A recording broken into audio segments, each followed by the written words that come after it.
श्री गिरिराज धरण की जय, गोवर्धन नाथ जी की जय, श्याम सुंदर श्री यमुने महारानी जी की जय, श्री वल्लभाधीश की जय।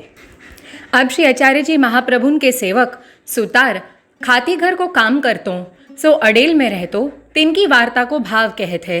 भाव प्रकाश ये लीला में श्री ठाकुर जी के अंतरंगी श्रीदामा सखा को प्राकट्य है।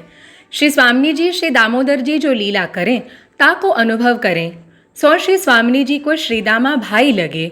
श्री ठाकुर जी को अंतरंगी सखा है, ताते लीला को सहायक है। सो श्री स्वामी जी सगरी बात श्रीदामा सो पूछती। सो एक दिन श्रीदामा श्री ठाकुर जी के कांधे पर खेल में चढ़्यो। यह बात श्री स्वामी जी सुनी के अप्रसन्न भई। यद्यपि श्री ठाकुर जी श्री स्वामी जी को समझायूं, श्री सुबोधनी जी में कहे हैं श्रीदामा मालाकार माला रूप है, ताते श्री ठाकुर जी कांधे पर धरे। यह कहे तो श्री स्वामी जी को आछो न लाग्यो, सो शाप दिए जा भूमि में गिरी। तब श्रीदामा सुतार के घर अड़ेल में जन्मे, सो सब सुतार वर्ष 23 को भयो। तब श्री आचार्य जी को दर्शन करत ही मन आसक्त होए गयो। तब दंडोत करी के विनती करी कियो, महाराज मोको शरणी लीजिए। तब श्री आचार्य जी कहें, तुमसो पुष्टि मार्गीय धर्म कैसे निभेगो, ज्ञाति में खान पान।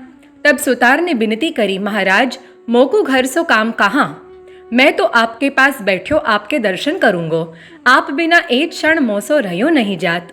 तब श्री आचार्य जी कहे, जा श्री यमुना जी स्नान करी आओ। तब वह सुतार नहाए के श्री आचार्य जी पास आयो। तब श्री आचार्य जी वाको नाम निवेदन करवायो। वार्ता प्रसंग पहलो। सो सुतार श्री आचार्य जी के स्वरूप पर आसक्त हो गयो। सो श्री आचार्य जी के पास बैठ्यो दर्शन करे। सो उस सुतार के घर में सब भूखे मरन लागे। तब वह सुतार के कुटुंबी माता पिता श्री आचार्य जी की माता जी पास आई। इलम्मा गारू जी यह सुतार रात्रि दिन श्री आचार्य जी के पास रहे थे। सुतार को काम कछु करत नाही, हम खान पान कहाँ ते करे, ताते तुम श्री आचार्य जी सो कहियो। तब माता इलम्मा गारू जी ने श्री आचार्य जी सो कही, तुम सुतार के पास क्यों बैठत हो, वाके घर के भूखे मरत है, तातैया को घर विदा करो तो अपने काम को जाए। तब श्री आचार्य जी वह सुतार से कहो, तुम अपने घर जाओ काम काज करो। तब सुतार ने कही, महाराज आपके दर्शन बिना मोसो रहो नहीं जात।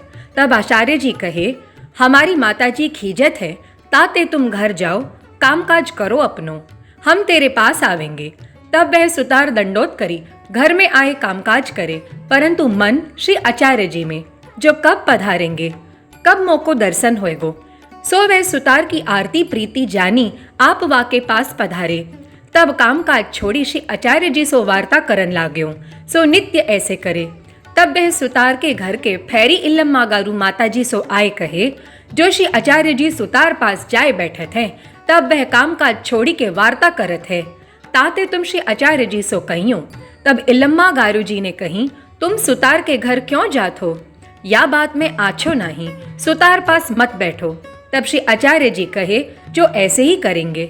तो वा की प्रीति ऐसी, जो श्री आचार्य जी एक बार उस सुतार को दर्शन दे आवते, घड़ी दो घड़ी वार्ता चर्चा करी आवते, ऐसी कृपा करते।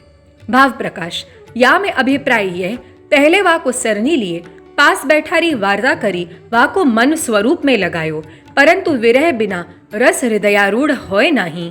ताते वाके कुटुंब के मिस करी, वा को घर पठाए विरह कराए, सो विरह दुख सयो न जाए।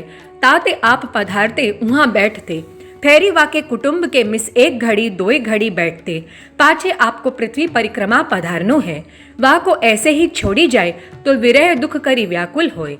ताते अपने आगे ही विरह कराए, वा को ऐसो कर दियो, जो हृदय में श्री आचार्य जी को दर्शन अष्ट प्रहर होए, या प्रकार वा को दर्शन दिए।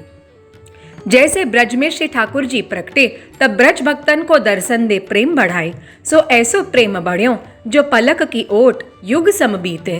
पाछे विरह बढ़ावे के लिए गोचारन लीला किए, तामे सगरो दिन वेणु गीत युगल गीत गाय के निर्वाह करे, संध्या समय की आशा लगाए रहे।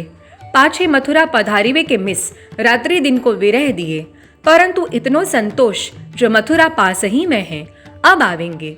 तब द्वारिका पधारिवे के मिस पूर्ण विरह कराए, रात्रि दिन सगरे ब्रज भक्तन को स्वरूप आनंद को अनुभव जनायो।